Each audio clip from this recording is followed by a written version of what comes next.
कान पेड़े डॉक्टर साहब? जी जी। क्या चीज़ है कान पेड़े? कान पेड़े कान के नीचे बेसिकली इस रीजन में एक हमारे पास ग्लैंड है, इसे पेरोटिड कहते हैं। वो नॉर्मल ग्लैंड है जो मुंह में हमारे सलाइवा जो पैदा होता है जो बनती है वो 60% इन दो साइड से, और फिर यहाँ पे सब मैंडिबुलर ग्लैंड्स एंड सब लिंगुअल, और मुंह के अंदर और भी मेन था ग्लैंड है जो ये पैदा कर रहे होते हैं। तो इसकी सोजिश को हम कान पेड़े कहते हैं। यहाँ पे यूजली वायरल होती है, दाने शाने ये डिफ्यूज होती है, यूजली दाना नहीं होता, फूला होता है, ठीक, जबड़ा चौड़ा सा हो जाता है। बाद को सिंगल साइड का होता है, बाद को बाइलेटरल होता है, दोनों साइड का होता है। तो इसे हम कनपेड़े कहते हैं। मोस्ट ऑफ द टाइम तो मरीज को खुद पता होता है, उसके माँ को, दादी को या बच्चे के बाप को, वो कहता है डॉक्टर साहब कनपेड़े निकले। तो हम देखते हैं वो उसकी हिस्ट्री लेते हैं, 2-3 दिन से दर्द हो रही है, बुखार है। तो सेल्फ लिमिटिंग डिजीज कोई परेशानी वाली ऐसी बात नहीं है अगर वो बच्चा जो है वैक्सीनेटेड है। एडल्ट्स में भी आते हैं अगर पानी की वजह क्या है? वजह नहीं समझ आई मुझे। वायरल इलनेस है, जैसे जुकाम हो जाता है ना, खुद ब खुद ही कोई वजह नहीं, सीजन चेंज हुआ, वायरस आ गया, तो ये वायरल इलनेस है। अच्छा, आपने कैच कर ली, आपकी क्लास में किसी और बच्चे को भी थी, आपको भी हो गई, ठीक है। एयरबोर्न इन्फेक्शन है कि खांसी की या जुकाम या इस चीज़ से वो ट्रैवल कर, बीमारी है इसको कहा जा सकता है, दूसरों को लग सकता है। अछूत एक बड़ा बुरा वर्ड है। अच्छा, हाँ, हम कंटेजियस कहते हैं इसको, कह लें अछूत भी कह सकते हैं। ठीक है। तो ये कनपेड़े जो हैं किसी और को हैं तो आपको भी लग सकता है, आपके करीब है, और जब आपको पता भी नहीं लगेगा आपने कैच कर लिया। ठीक है।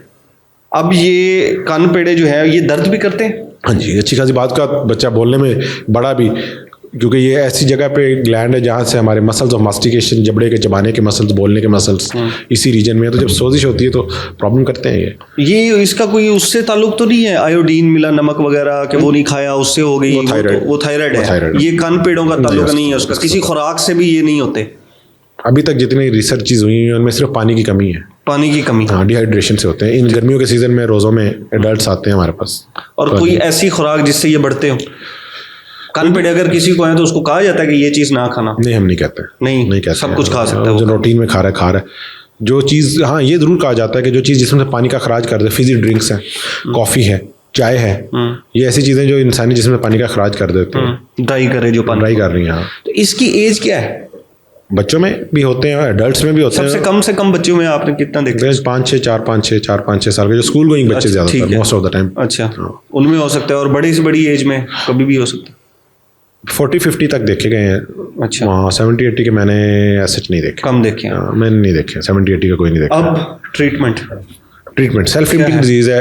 कनपेड़े अगर तो बाइलेटरल है, यानी कि दोनों साइडों पे, और वायरल है, डॉक्टर ने यही देखना होता है कि ये जो स्वेलिंग कह रहा है, जिसे ये कनपेड़ा कह रहा है, क्या ये वायरल पेरोटाइटिस है या कि ये एक डिफ्यूज स्वेलिंग है। दोनों में फ़र्क बता देता हूँ। वायरल पेरोटाइटिस ये है कि जो कि वायरल इलनेस है, डॉक्टर उससे पूछता है कब से, वो कहते हैं 3 दिन से, दर्द है, बुखार है, पानी का इस्तेमाल कम हुआ है जी, हुआ है या नहीं हुआ, जो भी कह रहा है, घर में किसी और को था, बच्चे को था या नहीं था, कोई इशू नहीं।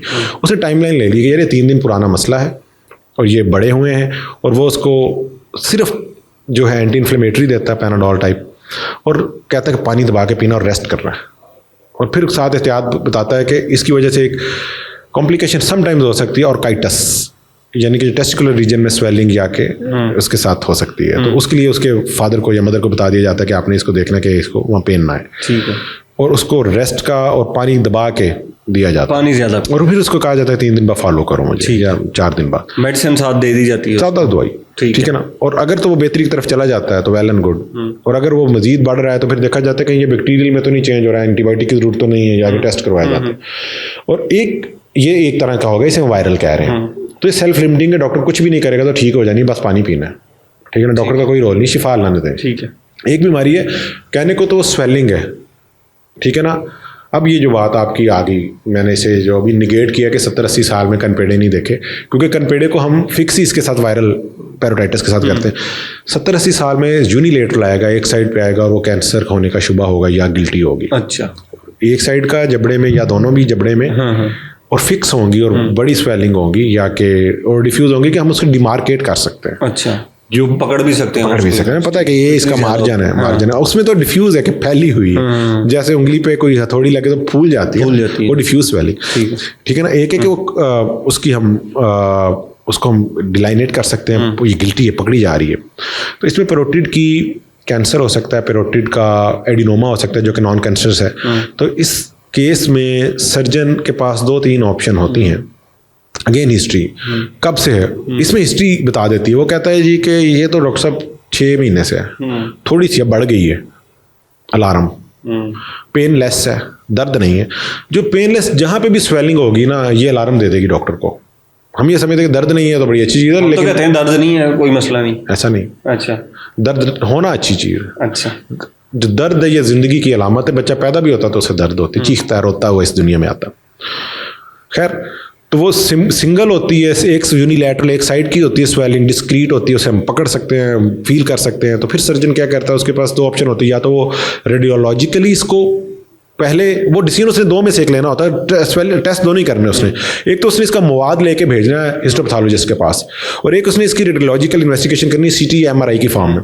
अब उसके पास क्वेश्चन ये होता है कि मैं पहले क्या करूं, और ये उसकी एक्सपर्टाइज पे, उसके केसेस जितने उसने किए हुए हैं और उसके तजर्बे पे और उसके इल्म पे डिपेंड करता है। मोस्ट ऑफ द टाइम हम ये एडवोकेट करते हैं कि आप पहले रेडियोलॉजिकल इन्वेस्टिगेशन करें, उसका CT करवाएं या MRI, ज़्यादा MRI बेहतर है, करवाएं विद कंट्रास्ट, और देखें ठीक है कि इसकी बाउंड्रीज क्या हैं और ये कितने रीजन को इन्वॉल्व करो। उसके बाद आप सुई वाला टेस्ट करवाएं, जो मवाद लें, क्योंकि जब सुई वाला टेस्ट लिया जाता है तो सम टाइम उसमें स्वेलिंग आ जाती है, और जब हम रेडियोलॉजिकल इन्वेस्टिगेशन की तरफ जाते हैं तो उसकी जो साइज है वो फॉल्सली बड़ा आ जाता है, ठीक है, और हमारी जो ग्रेडिंग है, जो उसकी स्टेजिंग आगे निकल जाता है, वो हम समझते हैं कि ये ज़्यादा, ठीक है। तो इसलिए सबसे पहले हमने उसको उसकी पिक्चर ले लेनी है कि ये कितनी है डिजीज, ठीक है। उसके बाद सेकंड स्टेप है हिस्टोलॉजिकल एग्जामिनेशन, मतलब कि उसकी हमने सुई वाला टेस्ट करके भेज दिया।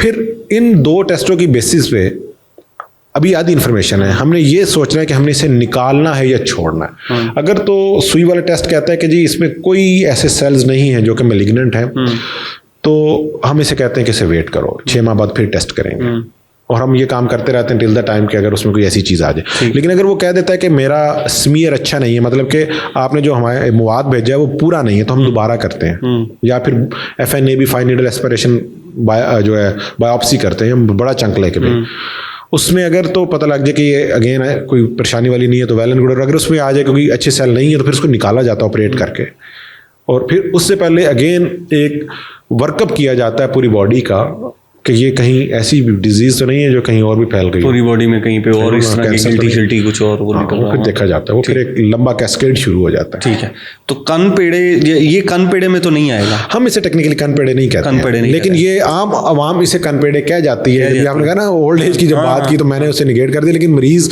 आके कन पेड़े ही कहता है, क्योंकि उसके कान के नीचे जो पेड़ा है वो उसे कन पेड़ा ही कहेगा। कन पेड़े मोस्टली दोनों साइड पे निकलते हैं, मोस्ट ऑफ द, और ये पानी ज्यादा पिए तो मेडिसिन लेंगे ठीक हो जाते हैं। ये कितना टाइम ले जाता है कान पेड़ा ठीक होने में? नॉर्मली हफ्ता 10 दिन मैक्सिमम। हाँ, अगर तो 4 दिन ही हुए ना, और एक जो उससे बस ज्यादा करना, अगर एक स्लोली प्रोग्रेसिव स्वेलिंग है, मतलब कि आहिस्ता आहिस्ता आहिस्ता गिल्टी बड़ी हुई है, उसको नहीं निगलेक्ट कर रहा है। एक है जो 3 या 4 दिन पहले अचानक है, बुखार भी दे रही है, दर्द भी दे रही है, परेशान को नहीं। ठीक, thank you so much doctor साहब, थैंक यू।